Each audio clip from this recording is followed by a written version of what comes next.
I'm Alec Baldwin, and you're listening to Marketing Trends, and the leads aren't weak.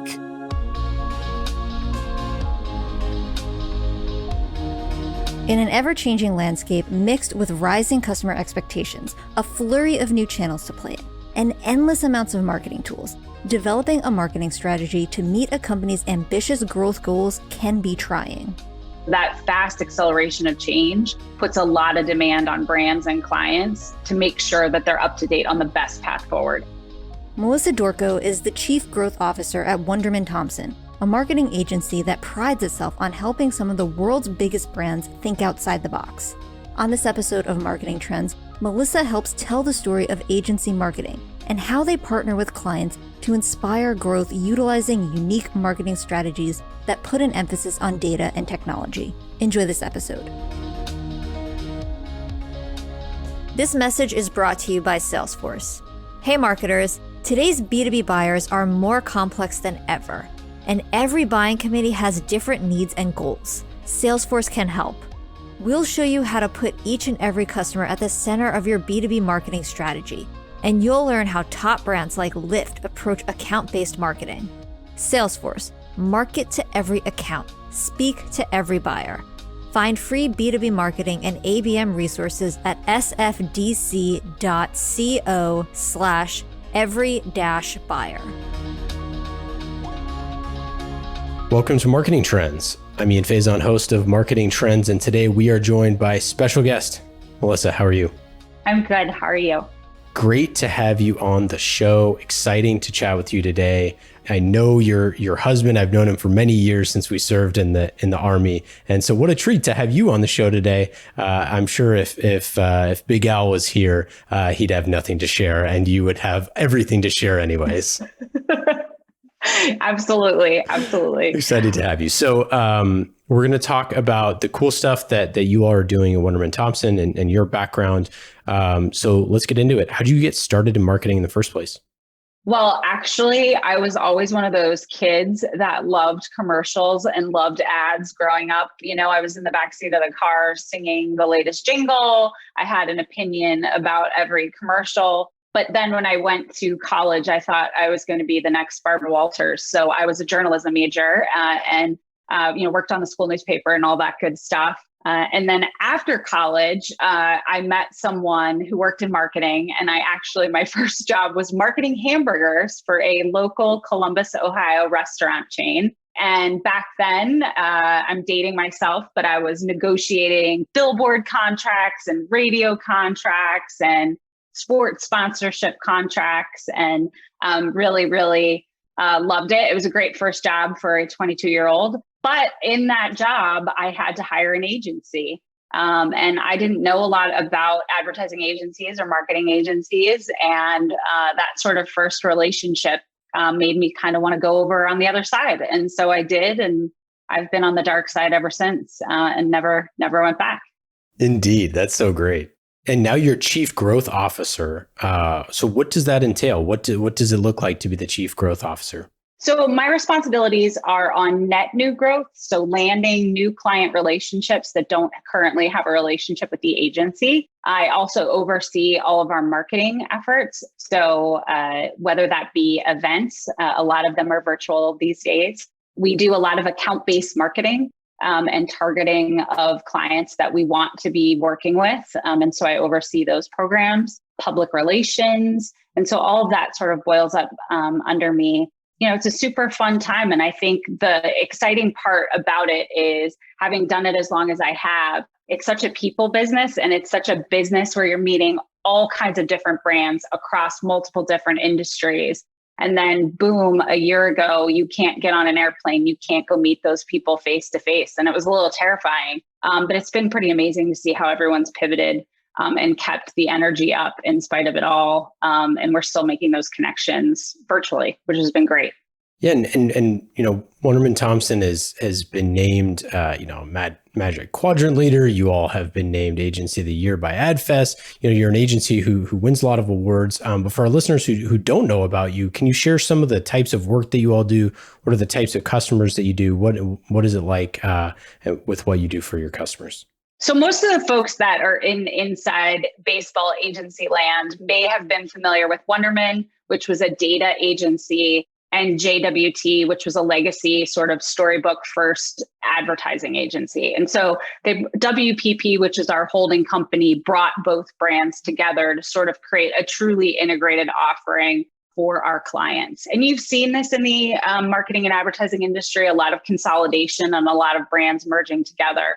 There's also, several dozen smaller brands that were brought under that umbrella, and they focused on data, technology, e-commerce, research, intelligence. And so all of that is brought to bear in the new Wunderman Thompson, which is essentially a little over 2 years old now. And so we provide strategic, creative consulting and technology services to our clients. The best relationships, our top 30 relationships, are using all of those services. But sometimes people come through one of those front doors and we might only do brand campaigns or we might only do an e-commerce site. But a lot of our clients do use us for sort of the full integrated offering. Yeah, totally. That makes sense.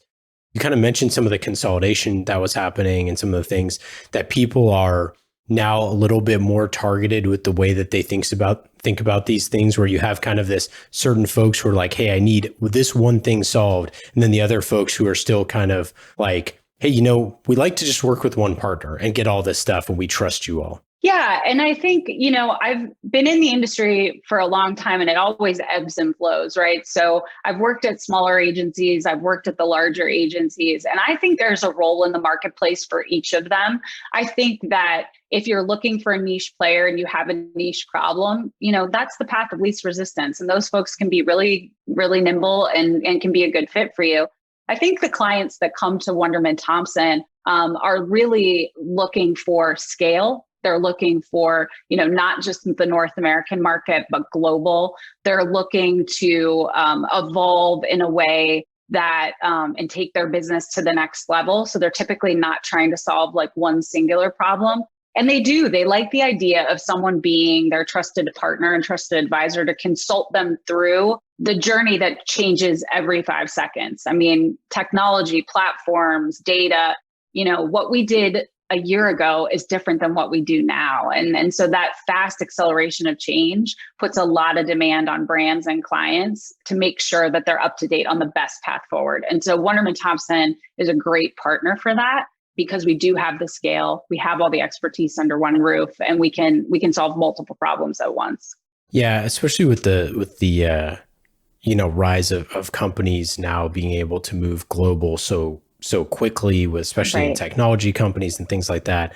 You're talking about like spinning up new products, their new product demographics is potentially in some ways easier, but then you have to nail the marketing piece of this, which is a whole nother animal. And for those folks that, obviously you work on the North America side, but, I'm sure having those partners on all the other teams is something that is hugely beneficial to someone, where if they were working with a niche player and they don't have someone in, wherever it is, Brazil or whatever, that like, wow, that's pretty great that you can just, walk across the digital hall and tap somebody's shoulder. Yeah, no, I can give you 2 really good examples just from this week. So one, we're helping respond to a brief for a new electric vehicle. And so it's a startup brand. No one's ever heard of it. And typically when we've gotten those briefs, they've wanted to launch in a particular country or a particular city, or they might choose, 2 or 3 markets. And it was really interesting talking to the client, because they're looking at a European city, they're looking at a North American city, and they're thinking about it global right from the get-go, because they can. And the thing that Wunderman Thompson can bring is that cultural sort of understanding and nuance of all those different markets. So a much bigger established brand has come to us because right now talent is at a premium, and they're, now that we're sort of coming out of the sort of pandemic and people are opening up, retailers and folks in the service business need to hire. And so we're working on a branding campaign to recruit employees. And they're not just recruiting employees here in North America. They're recruiting people in Europe. They're recruiting people in LATAM. They're recruiting people in Central America. And so what Wunderman Thompson can do is we have boots on the ground for, sort of what that employee base wants in those different markets and how to tackle those consumer challenges at a cultural level. And having the size and scale that we do, that's why those types of brands come to us. Yeah, it's a really exciting thing. And I love that use case because it speaks to how marketers, segment, and buyer behavior doesn't have to be along, geological lines, right? It's like Right. there's nothing that prevents someone, like there might be that, but there might not be, right? I mean, like I'm trying to think of a good example, but someone like Tesla, for example, obviously like wherever country you are in the world, if you want a Tesla, you want a Tesla, right? And so there's so many opportunities out there for people that are trying to figure out their global strategy. You're saying that's where having a partner makes all the sense in the world to figure that out, so you don't have to go it alone. Absolutely. And I think that the world is getting smaller, right? And so, your ability to launch products and services and reach people is just, getting exponentially easier as each day goes by. But while there are a lot of things that link us as, sort of humans on the planet, there also are these sort of different motivations and different behaviors in different populations in different countries. And being able to micro target and really speak to those folks one-to-one with marketing and advertising is sort of the holy grail. And that is what we help our clients do. So it's getting that right message to the right person at the right time. Well, and I think, part of and I've definitely been all over the place on agencies. I think that there's obviously some amazing ones. There's some ones that are less amazing, and such as life, right? It's not like there's any one size fits all. Like you said, there's always this kind of like consolidation and then spreading, and it's a pretty natural ebb and flow. But I think if you're looking at one of the huge advantages of the agency world is, especially as you're building your team and building capacity, like you mentioned, this war for talent, building out your marketing function, that if you have a partner who has this experience with all these different types of companies, that you can leverage best practices across their portfolio, that they're giving you those insights. Like that's one of the really advantageous positions. We talk a lot about this, like the 5-tool CMO, which like doesn't really exist, right? It's like, well, we want you to have enough experience that you've done a bunch of things, but not too much experience so that you're not close enough to what's going on with trends. You need to have, if this is a SaaS company, it's like you need to have relevant B2B experience, relevant B2C experience. You need to sprinkle in some direct to consumer, all these different things.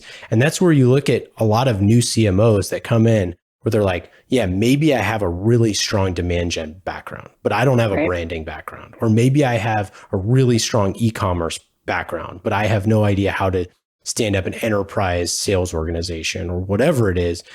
That's where you look at a partner like an agency and say, and the agency I'd imagine says, hey, we work with 4,000 different types of organizations, and I promise we've seen your problem before and we can help you do it. Yeah. And I think the majority of our revenue in our business comes from our top 30 clients. And so the relationships that we have with those clients are long-term, and we've had them, for multiple years, and we've been doing, multiple streams of work. But the average tenure of the CMO is, 18 months or less. And Totally. So we might actually outlast the CMO sometimes. And I think that the best CMOs that I've seen in my career are the ones that can recognize their weak spots. They're the ones that know, my superpower is demand gen, or my superpower is direct to consumer. And then whatever they need to sort of compensate for, they either bring in the agency or they hire someone on their team that's sort of the expert. But I've always found the more humble the CMO and the more sort of their ability to be vulnerable and let you know what they don't know and where they need help, they end up getting the best help. It's the ones that sort of claim to know it all and can do it all are the ones that, quite frankly, we see don't last very long. Speaking of know-it-alls, let's talk about the Marines. No, I'm just kidding. As an Army guy, I had to throw some shade. But as an Army spouse, they give me a lot of trouble when I share my opinions on the business. So it's good fun. That's perfect. I was just on our buddies podcast, who we had on the show many moons ago, Casey, and his hardcore marketing show. So we got some good Marine jabs in as well. But one of your clients is the Marines. So yeah. Can you share a little bit about that? Yeah, so this is a relationship that I'm super proud of. As you and I have talked about, I am an Army spouse, and I have a real soft spot in my heart for military service of all branches, even though Big Al would be upset if he heard me talking about my love of the Marine Corps. But we've had the relationship for 74 years. So J. Walter Thompson won the Marines account, 74 years ago. And even though we've changed and evolved and adapted and, even have a new name, we've kept this relationship. And it is a huge testament to our team. So our mission is to help the Marines reach their recruiting goals. So if you can think about 74 years ago to where we are today, the different challenges that Marine recruiters have had and the different tools that they've had along the way in terms of marketing to future Marines, I mean, it's evolved significantly. And I've been with Wunderman Thompson almost 2 years now. And the work that I'm super proud of that we've done for the Marines is expanding how they market to different populations in the United States. We've launched a new website. So if you go to marines.com right now, it's, barely 2 months old. And it's a, completely new user experience, lots of different content that appeals to a new generation of Marines. The military and armed forces has been maybe slow to adapt to some of the performance marketing tools or social media channels, where these young people live. Because of privacy and because of sort of the standard of, reaching everyone equally. But we've really gotten them to get, more comfortable with the tools, more comfortable with social media, more comfortable with the types of content that we create. We actually got 3 social media stars to join and go and attend boot camp. And then we recorded all of it. They had GoPros. One kid dropped out after day 1. He couldn't hang. He was like, I'm out. I'm not going to be a Marine. Awesome. Yeah, it was great. And then the other 3 sort of, they stuck out till the end. And it was this great storytelling that we were able to do and push out to different channels to give, a perspective that, is so unique, an appreciation for, what these men and women go through and what they sign up to do. And so the work that we just continue to do with them is super clever and super interesting. And the clients on their side, if you imagine all these Marines, they've had these long sort of military careers, and then they have to come to an agency and go to creative reviews. It's actually quite fun to get them in the mix and be a part of it. I know the deal. I was in the U.S. Army Recruiting Command, so I know how it goes. Yeah, it's a tough job. And I'm super proud.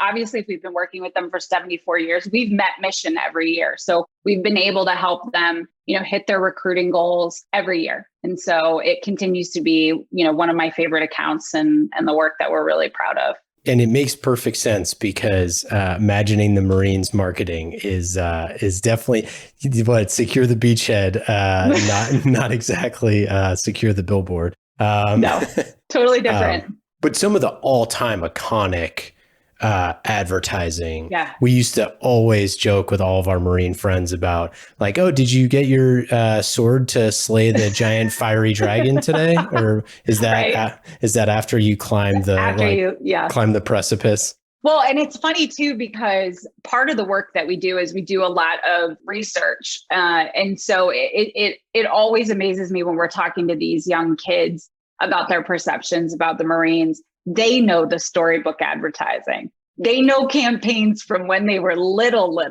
They can, cite the lines. They know the imagery. And so it's powerful stuff. So it's very cool to even be associated with it.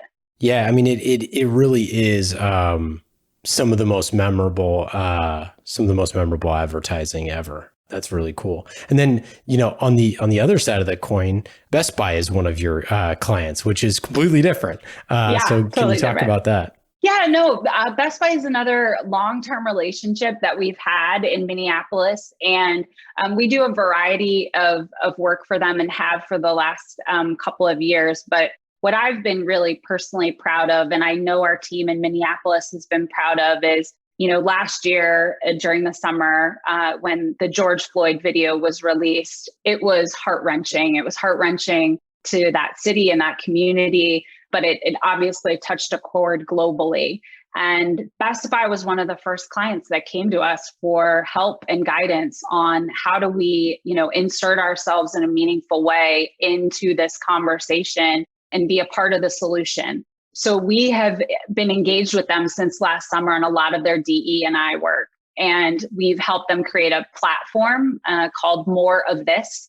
And that is the platform that's not only helping them with their corporate strategy as they look to recruit more underrepresented talent within their own organization, but it's also about investing in communities. So one of the things Best Buy does is invest in tech community centers.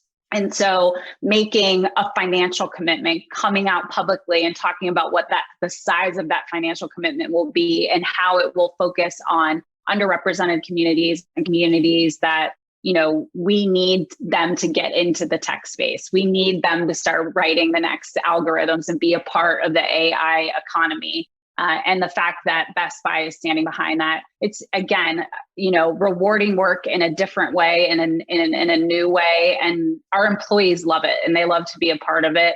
And so I'm really, really proud of the, More of This campaign and the work that we're doing with them and partnering with them. That's rad. And you can check it out for our listeners. You can check it out on the Best Buy blog if you just type More of This. It's really cool. Yeah.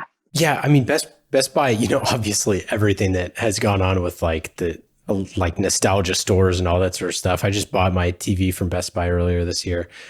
So, I mean, Best Buy is one of those places where it was the happiest place on earth when I was a little kid going in there looking at, all the different DVDs and, or not little kid, but straight up adult, and looking at TVs and looking at all that stuff. I mean, it's one of those places that has a real history for us.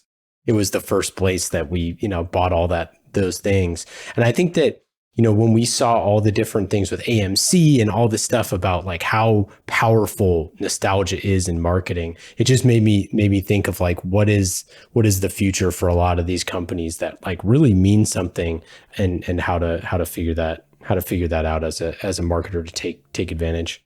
Yeah. And I think Best Buy is a great comeback story. I mean, Best Buy, sort of the encroachment of Amazon and, you think about all the big box retailers that, sort of rest in peace are no longer with us, right? Because it just became so easy to buy online and transact online with other retailers. And they just kind of, fell by the wayside. Best Buy, had a great downturn.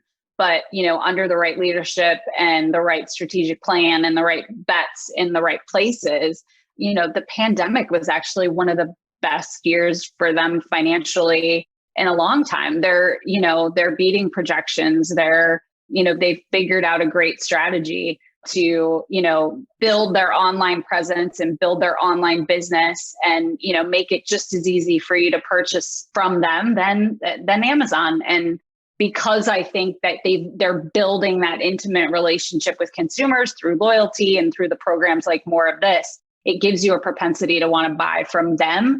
And it shows their sales and their performance year over year, especially in the last 6 years, has been phenomenal.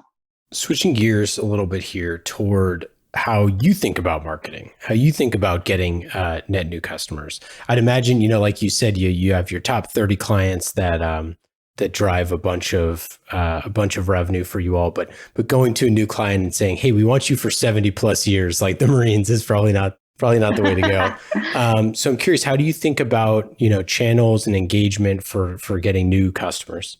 Yeah, I mean, a lot of our sort of demand gen is around thought leadership. So we have a lot of partnerships with the technology companies like Adobe and Salesforce, and we'll co-author thought leadership with them. And those are tools that we'll use a lot for demand generation. also, clients love to see what other clients are doing, right? They want to see that you've done something great for a retailer or another CPG company, or, they want to know that you have that industry expertise. So anywhere that we can share those stories, without giving away sort of trade secrets, obviously, but sort of show that we understand their particular challenges and their particular problems. The unique thing about the advertising industry is there's a lot of search consultant driven RFPs. So brands hire folks to run sort of like a search for them. And the great thing about being at Wunderman Thompson is we get invited to the dance all the time because we're a large agency. People know who we are. We're a part of WPP. So we have a profile that's known inside the industry. The problem is we still try to pick people in an old school way. And if I could, wave a magic wand, I would want clients to reach out and connect with people more personally. This is a people business. You're not getting a widget when you leave working with us, right? You're going to get a strategy. You're going to get creative. You're going to get, technology plans and implementation, but you're buying a team to work with you side by side. And so if I were on the other side and I were a client, I think that I would encourage more interviewing of the actual humans that are going to do your work. But that we still do a lot of like advertising ads on LinkedIn and sites that we know business executives are on with our thought leadership and our thought leadership pieces and our case history and our case studies. And it definitely attracts them, but then we end up filling out Excel spreadsheets and procurement takes over. And we, again, we're putting information into boxes instead of, meeting the creative director, meeting the strategy director, learning, the e-com strategists and who they are and what their individual experience is. I think when clients do that, they have a much more valuable evaluation criteria than if they look at the Excel spreadsheet that has all the, sort of box checked of what you're looking for. Yeah, it's a great point. I mean, I think that that's part of the thing that's so hard about agencies or like marketing as an agency is like, what are they really going to hang their hat on? The features and benefits that differentiate, because like, oh, you have great creative. Everybody has great creative. You have great, everybody says they have great creative, I should say. Right. Yes. You have, support. Oh, everybody says they have great support. It's like, there's so many, it's so hard to differentiate. And you see this, especially with like smaller agencies trying to figure out like where they fit in. And it's almost like taking a larger agency and just boiling down the talking points. And it's like, well, that definitely isn't going to make you stand out, which is why you see, super niche players do well, is because it's like they're so focused on only one thing. But it is hard to stand out and it's hard to develop relationships. And if it's really hard to stand out, then the depth of the relationship and the engagement is more important. So how do you think about getting in front of people to like show how you think rather than tell them how you think? Yeah. So we the sort of thought leadership that we're marketing right now is around sort of our cookieless future. So we've developed a tool called Resolve, and it's really, we're calling it sort of privacy first personalization. And, as cookies continue to go away and diminish, how are you going to use first party data with partner data and AI to sort of get to those high valued audiences? And a lot of agencies are talking about that right now. And so what we want to do is we want to sort of offer, almost like a free consult, right? So we've been doing this. Wunderman has this huge legacy business. Lester Wunderman literally invented direct marketing. And so we have this great heritage. And now the world is completely changed and completely upside down once again. And so what does cookieless mean and how can we help you and your team, navigate that? And so one of the marketing tools that we're using is maybe get a chance to get to know us, right? Like sign up for the consultation, sign up for us to take a look at where you're at, because we find when we can have our smart people talk to your smart people about a specific problem, we're going to stand out, and we're going to stand out better than, shouting from the rooftop, we're the best, or trying to show you a case study. You'll get to know the humans behind that are solving the problems. And so far it's been pretty effective. I mean, we've had a lot of people that, have shown interest, and want to take the time to understand how we might solve the problem specifically for them. And then it's a great tool because they, fall in love with person X, Y, or Z. And if they want to keep talking and they want us to go further, that's a paid engagement. And so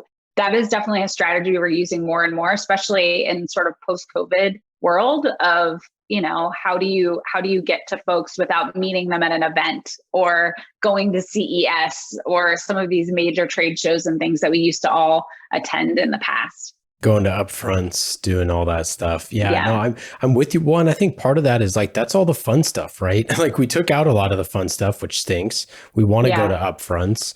We want to go to film festivals. We want to go to, to cool experiences that are memorable and allow you to be like, oh, that's where I saw Melissa. Like I was watching Drake, like, and we were talking about, whatever. I don't know.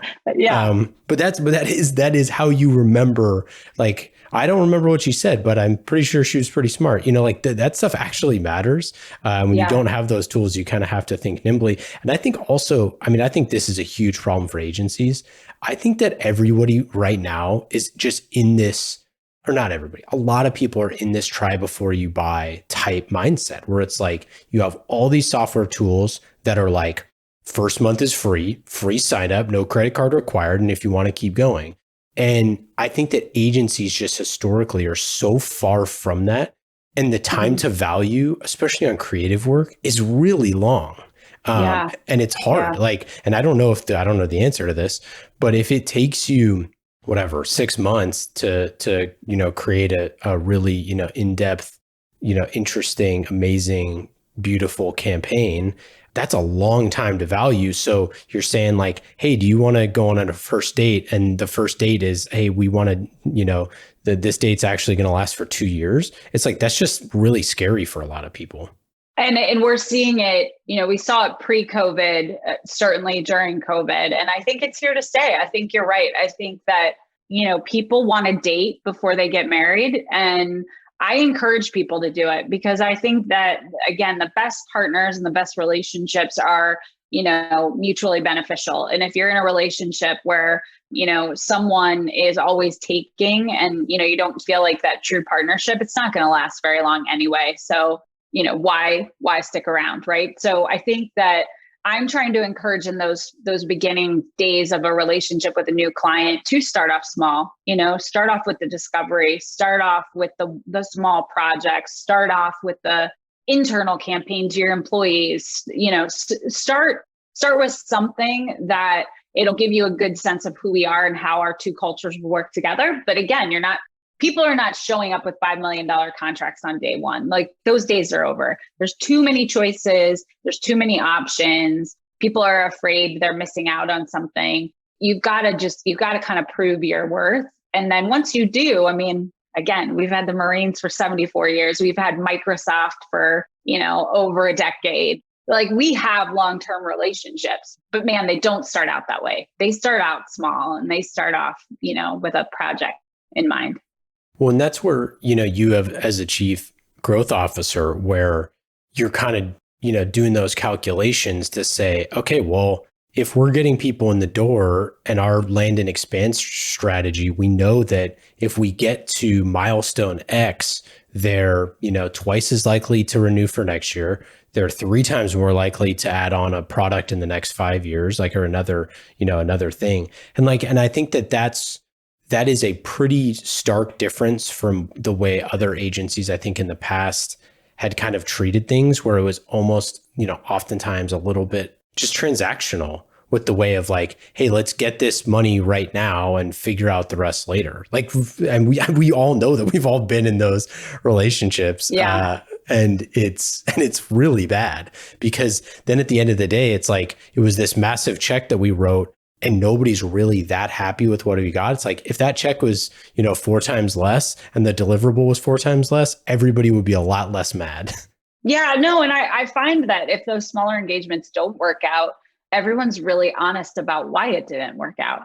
Because we went in with that set of criteria that we were, getting to know each other, seeing if it was a good fit. And if, for some reason it's not, like you said, the entry price wasn't, so high that there's a lot of bad blood when you guys decide to move on. But I think we see that all the time now, more so than ever. Much smaller projects to start, and then growing into bigger long-term relationships. You mentioned data. Obviously, you all have a huge focus on data. This is another thing that I think will 100% differentiate great agencies from the agencies that won't make it, is just like how, and great marketers. I mean, we talk about it all the time on the show of like the best marketers are going to be data driven in the future. Yeah. Like without a doubt. They might not be a data person, but they'll have people on their team that are like dyed in the wool, data scientists, or they partner with their data science team or whatever. How do you all help your customers with data? Yeah, I mean, obviously I'd mentioned previously about the sort of cookieless future and what that will mean. But I also think that brand marketing is starting to come back in a way that maybe had gone away. Like you could pay for clicks. You could pay for clicks all day long. And you could use performance marketing and performance marketing tools to, sort of drive engagement and almost guaranteed engagement. But now with sort of this cookieless future and the pervasiveness of eyeballs across multiple platforms and, trying to get people's attention, I'm seeing this like real interest in building beautiful, meaningful content that cares more about the brand story. I mean, everyone talks about Nike and everyone holds Nike up to the highest regards. But if you think about the films, because they really are, they're films that they've been doing and that they've been building, they're totally focused on the brand, and elevating the brand and keeping the brand in the spotlight. And I think that the briefs that we're getting from clients, it is about using data to optimize your efforts. But I do think there is this resurgence on beautiful brand creative that, is less about forcing you to click and more and getting back to what advertising was like wanting you to click, wanting you to learn more, not sort of the totally transactional piece of it, which has been really interesting. And then I think the exciting part with AI is that, media tools and media platforms are learning how to, get you to these high potential audiences and lookalike audiences and sort of drive more behavior and motivational marketing versus, again, that sort of just like clickbait and transactional stuff that I think has been pretty pervasive over the last several years. Yeah, one of my buddies, who's a amazing CMO, talks about, the purpose of your marketing is to bring your message through as many channels, like as often as possible as you can. And I think that you exactly nailed it with the way that you were talking about brand, which is like data gives you this opportunity to get your actual brand message out in all these places, not to get your brand in all those places, to get your message. And the message needs to be in story format, in videos, in beautiful creative, in interesting things. Like you should not be putting your brand logo on a billboard and like, that's it. Like, that makes no sense. Like we don't put the marketing trends podcast cover on a billboard and it's like, go listen to this, right? It's like, that makes no sense. It's like, we want people to feel how they want to feel. And one of the interesting that I saw on your website was that this B2B brand study that you all did, that 72% of consumers want to be inspired, but only 53% feel inspired by brands. I mean, that like perfectly tracks with the rise of like social enterprise, the rise of how many companies are steering like really far into, their mission and their non-product objectives and things like that. I mean, like that stuff is more important than ever.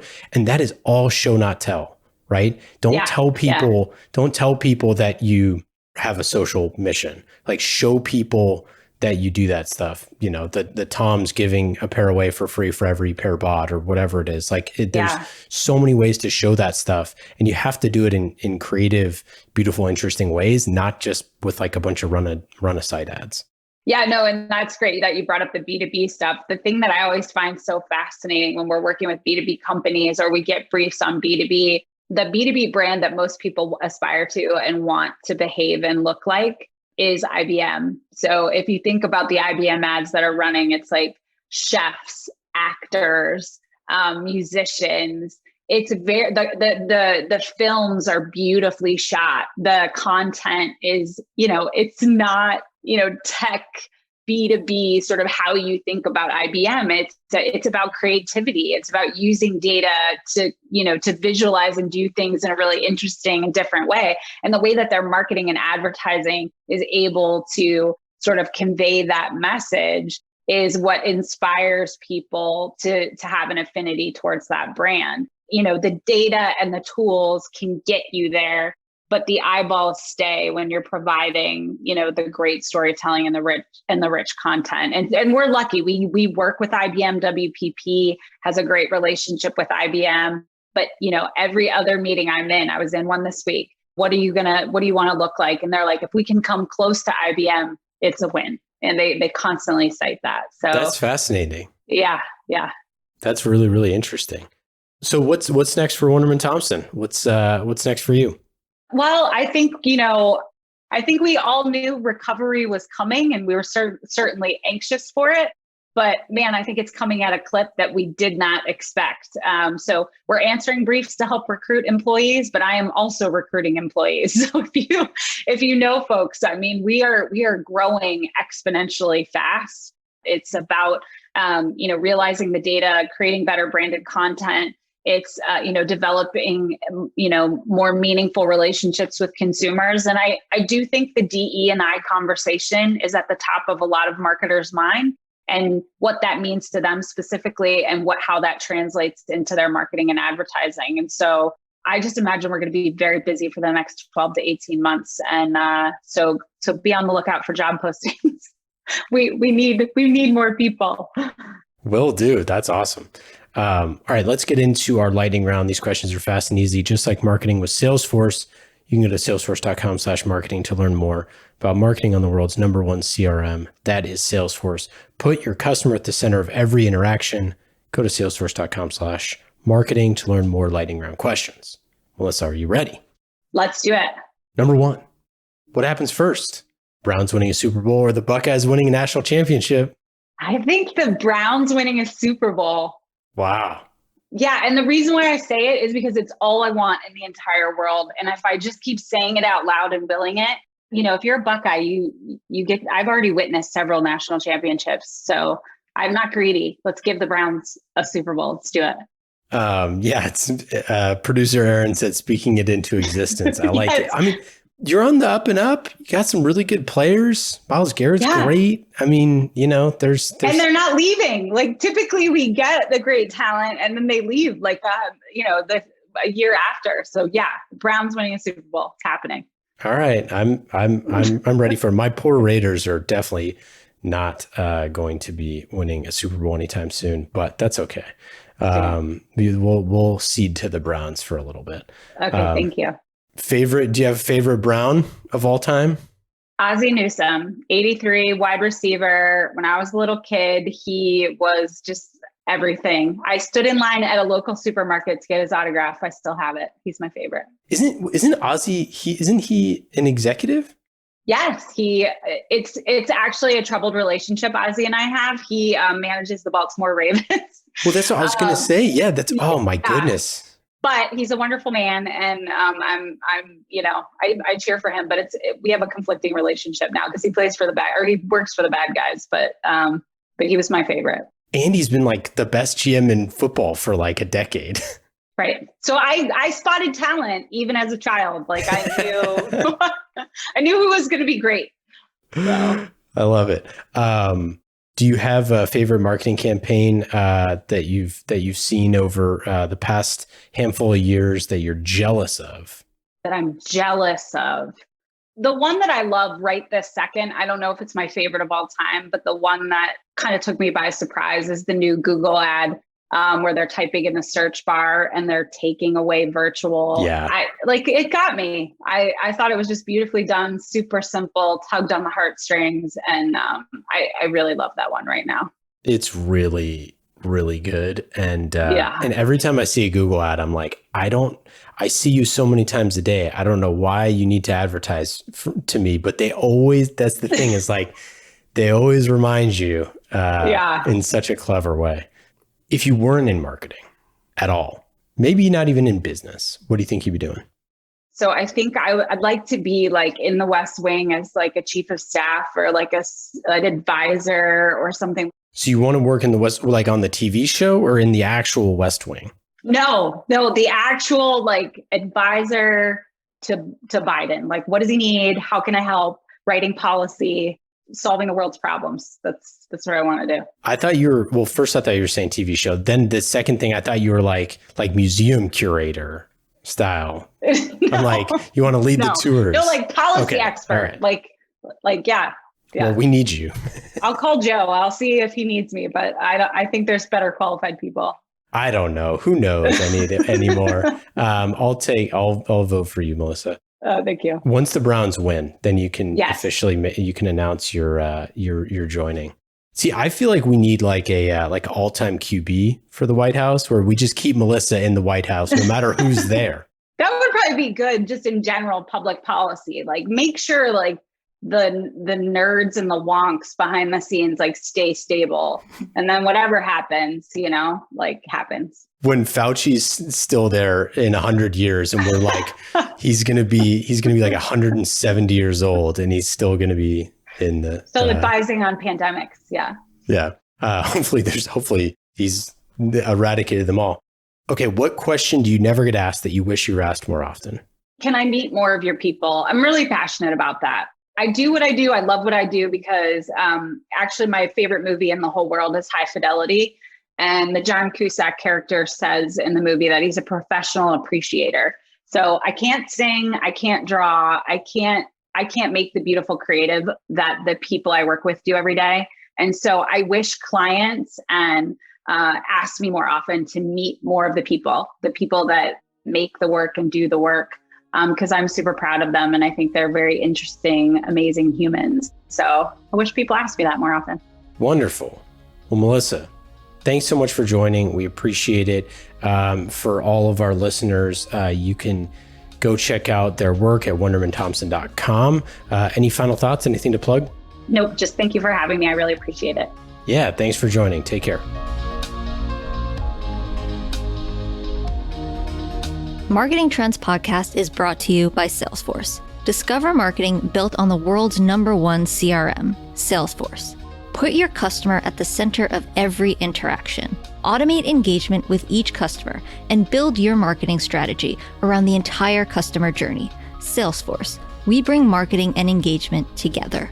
Learn more at salesforce.com/marketing.